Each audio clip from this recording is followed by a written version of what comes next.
Okay, starting a new clip from here. As I said, it's strange how the most gaudy of colours will act like the best camouflage. Yeah. On its own, it's the most glaringly obvious bird. I wonder if camouflage manufacturers take that into account. That, you know, something that's something that's counterintuitive. Something like what's its name? Scarlet. Will Scarlet, the most flamboyant dresser, would be the best person to disappear into the landscape as a source of camouflage. Yeah.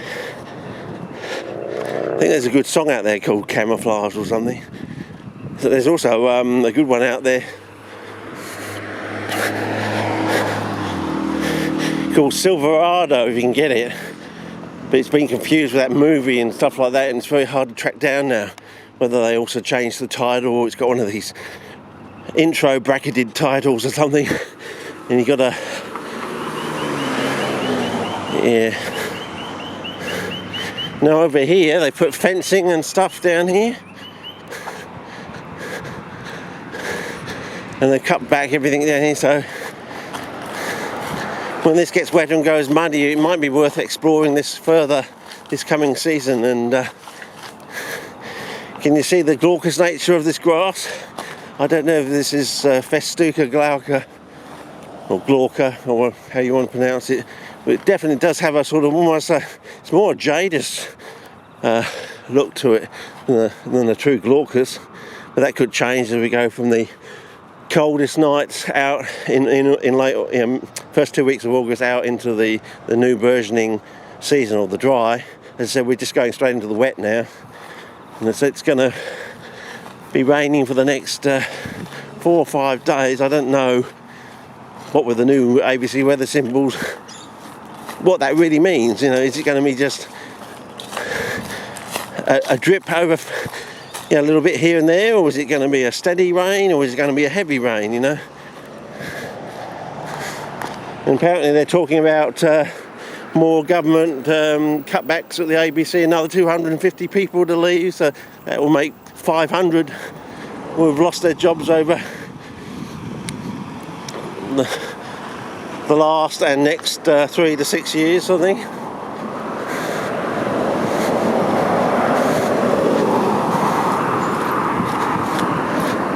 So yeah. Anyway, and as you've seen from my other clips, there's always that pooling of water on the other side of the road. You know, come here in June and July and into August, and because June is actually the wettest month, but everyone thinks it's July, as I've mentioned before. Scientifically, it's documented. So does that imply it all comes in late June? It just buckets down in late June, and you get the impression that it's because it goes into July that it's actually in July, but most of the heavy rain comes in late June into early July sort of thing. So it gives the impression that it's all happening in July, but really scientifically we get the most rain in June. And of course by then, down there, those trees down there, we have at least 2 to 3 poolings of water on the back end of a reservoir there, a massive reservoir there, and some strange things going on in the park on the left-hand side here, with teams of, I think I counted 3 or 4 theodolites a couple of months ago out here, you know.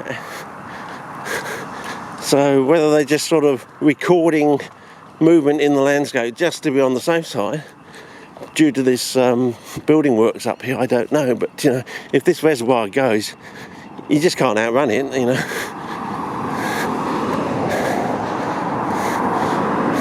Everyone's thinking it's going to be the retaining wall that's going to go. You know, a little crack in the retaining wall, a slow slip. Well, there is actually a slow slip on the retaining wall.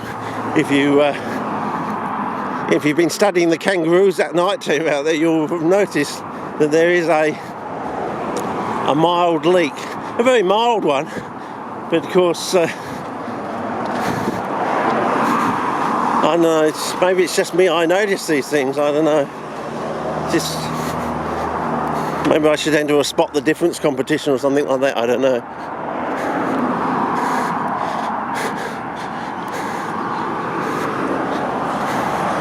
But